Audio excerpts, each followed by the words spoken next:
إن الحمد لله نحمده ونستعينه ونستهديه ونستغفره ونعوذ بالله من شرور أنفسنا وسيئات أعمالنا. من يهده الله فلا مضل له ومن يضلل فلا هادي له. أشهد أن لا إله إلا الله وحده لا شريك له وأشهد أن محمدا عبده ورسوله صلى الله عليه وعلى آله وصحبه أجمعين.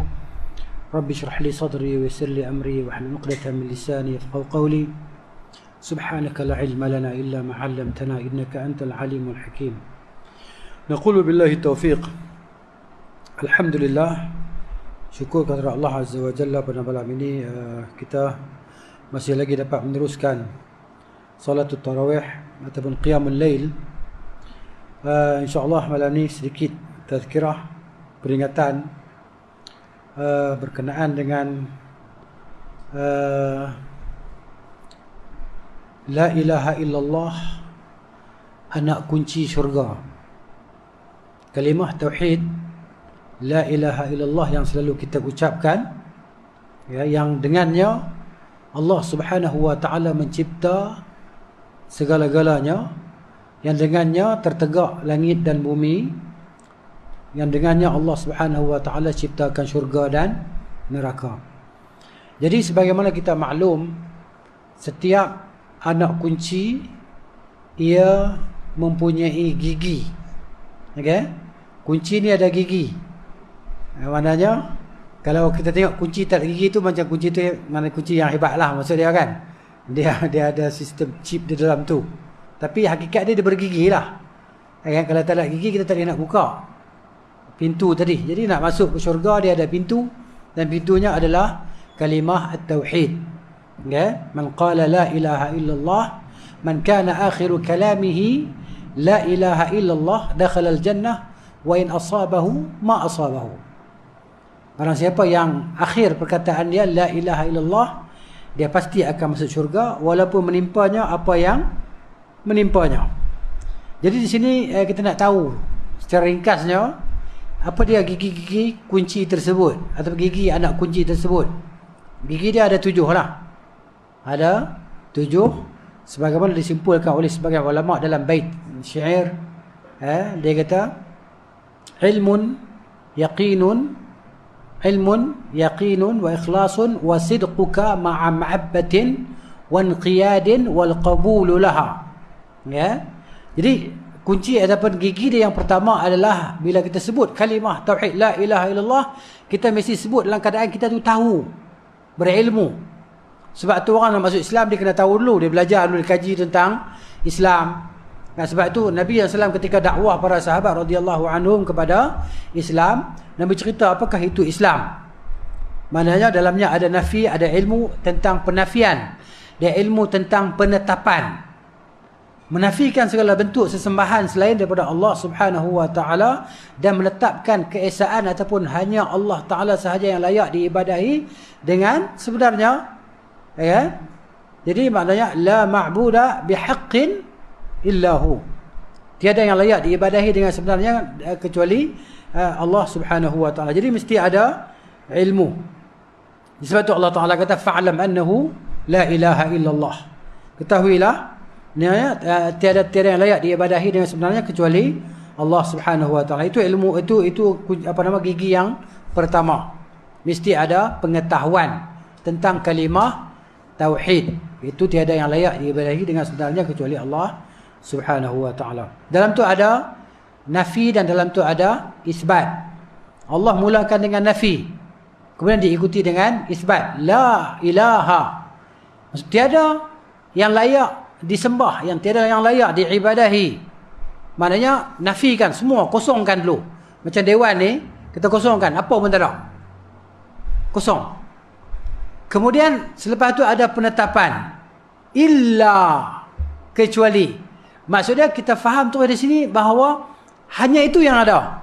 Jadi illallah, hanya Allah sahaja yang ada, yang layak diibadahi, yang lain semua tak layak. Kan? Maknanya yang lain tu ada, disembah dia. Kan?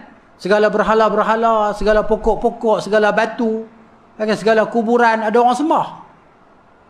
Ada orang sembah. Sebab tu kalau kita terjemah tiada Tuhan selain Allah, terjemahan tu tak betul lah. Terjemahan yang tak betul, tiada Tuhan selain Allah. Sana orang sembah Tuhan selain Allah banyak. Ada sembah pokok, ada sembah kayu, ada sembah batu, banyak. Jadi tiada yang disembah, tiada yang layak. La ma'buda bihaqqin. Tiada yang layak diibadahi, tiada yang layak disembah dengan sebenar-benarnya. Yang lain semua tak layak kecuali hanya Allah Subhanahu wa taala. Jadi mesti ada ilmu tentang penetapan dan tentang penafian dan penetapan. Baik. Yang keduanya adalah al-yaqin. Bila disebut la ilaha illallah ni, kita sebut setiap hari kita sebut perkataan ni. Asyhadu an la ilaha illallah, berapa kali kita sebut? Berapa kali sehari kita ikrar perkataan tu? Asyhadu an la ilaha illallah. Kan? Wa asyhadu anna Muhammadar Rasulullah. Baik. Yang kedua yakin. Jadi maknanya bila kita sebut kalimah itu kita yakin tiada sebarang keraguan. Kan? Ini sebagaimana Allah sebut dalam surah Al-Hujurat ayat 15, Allah kata, "A'udzubillahi minasyaitonir rajim. Innamal mu'minuna alladhina amanu billahi wa rasulihi thumma lam yartabu wa jahadu bi amwalihim wa anfusihim fi sabilillahi ulaika humus shadiqun." Ini yakin. Innama adatu hasrin, maksudnya hanya itu saja, lain tak ada. Innama hanya sahanya orang-orang yang beriman, ialah mereka yang beriman dengan Allah dan Rasulnya SAW, kemudian mereka tidak ragu. Thumma lam yartabu, beriman dengan sebenar-benar keimanan, yakin sungguh bahawa hanya Allah sahaja Tuhan yang layak diibadahi, yakin sungguh. Dan Rasulullah SAW itu adalah pesuruhnya, adalah hamba dan pesuruhnya, tidak ada keraguan. Dan mereka berjihad, wajahadu bi amwalihim, dan mereka berjihad dengan harta benda mereka, wa anfusihim, dan jiwa raga mereka. Jadi maknanya jihad ni berterusan. Selagi mana kita hidup dan kita maknanya mengharapkan pertemuan dengan Allah Ta'ala dan keredaan Allah Ta'ala, maka kita dalam keadaan berjihad kepadanya. Dan sekarang kita berjihad, menunaikan ibadah kepada Allah Subhanahu Wa Ta'ala, melawan kehendak nafsu kita. Nafsu kata relax, tidur, letih, bosan. Kan? Hari ni kena 1 jam ayat orang sangkit dan sebagainya. Kan? Lenguh habis lutut-lutut dan sebagainya, tidur. Dan sembahyang Allah. Tadi siang pahala banyak dah. Kan? Jadi orang beriman, yang mereka itu tidak ragu dan mereka yakin, mereka berjihad di jalan Allah Ta'ala, beribadah dengan segala bentuk jihad tadi. Dan kita sebelum kita berjihad nak lawan musuh-musuh Allah Ta'ala ni, kita kena jihad lawan dalam diri kita dulu. Kalau dalam diri kita tak boleh nak kalahkan dia, macam mana kita nak kalahkan yang di luar kita? Musuh dalaman kita tadi kan, iaitu nafsu kita. Kita boleh nak kalahkan dia. Itu al-yaqin. Kan? Tidak ada keraguan. Jadi maknanya sebab apa kita datang beribadah kepada Allah Ta'ala, solat, kan? Kita puasa di siang hari, malam kita solat, kan? Sampai lepas tu baca tadarus Quran, pula baca Al-Quran. Ada yang solat malam sampai 8 jam depa solat kan. Ada saya tengok video tadi, depa hantar. Depa baca solat tarawih 1 juzuk setengah, 1 rakaat. Ya. Kita belum sampai tahap tu, kita tak sampai makam tu lagi. Kita tak tahulah makam apa kita ni kan. Depa ni benda dia realiti berlaku kan di Indonesia tu. Di Indonesia ni macam benda-benda pelik-pelik ni macam-macam. Hak tak bagus pun banyak, hak bagus pun banyak juga. Hak tak bagusnya pekat pergi puja kubur, sembah kubur dan sebagainya. Sembahyang tarawih 5 minit 20 rakaat pun ada. Kan? Hak ni 8 jam. Pukul 3 pagi settle. 1 juzuk setengah, 1 rakaat. Kita 5 baris ke serakaat. Jadi kita kena ada anjakan dalam ibadah tadi kan. Anjakan paradigma dia kata. Kan? Kena ada anjakan. Tahun lepas ni kurang, tahun pun tambah lagi. Umur kita ni makin lama dia makin meningkat. Kita ni jangan ke arah kerugian. Kita kena ke arah kekayaan. Kan?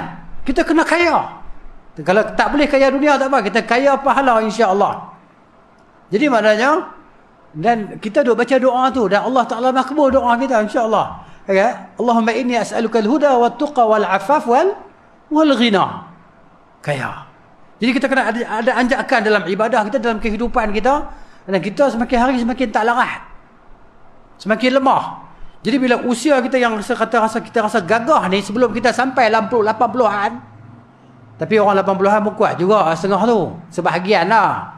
Kita umur 5 siri, 6 siri, kita kata dah melelong dah jalan pun. Nak bangun, nak solat rakaat yang kedua pun kita ayak kiri, ayak kanan pun payah dah nak bagi atas.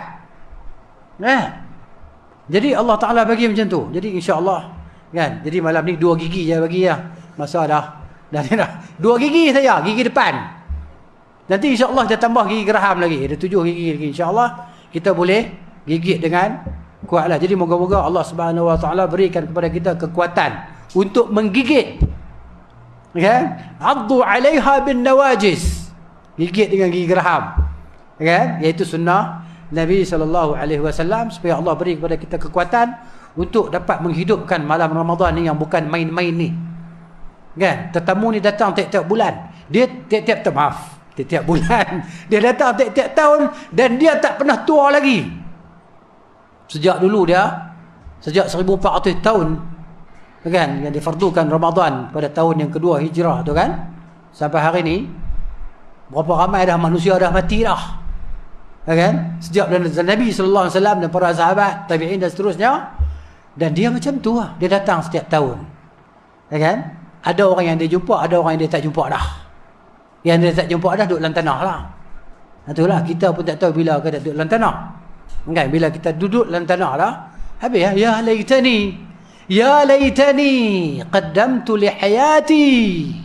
Masa itulah kita nak kata ya laitani, oi alangkah baiknya aku qaddamtu li hayati, aku buat lebih. Sebab apa? Nanti orang yang dah banyak amalan soleh pun dia akan merasa sikit dan kurang, menyesal. Kita juga akan kata ya laitani. Kita pun akan kata macam tu. Wallahu ta'ala alam bisawab. Subhanakallahumma wa bihamdika asyhadu an la ilaha illa anta astaghfiruka wa atubu ilaik. Assalamualaikum warahmatullahi wabarakatuh.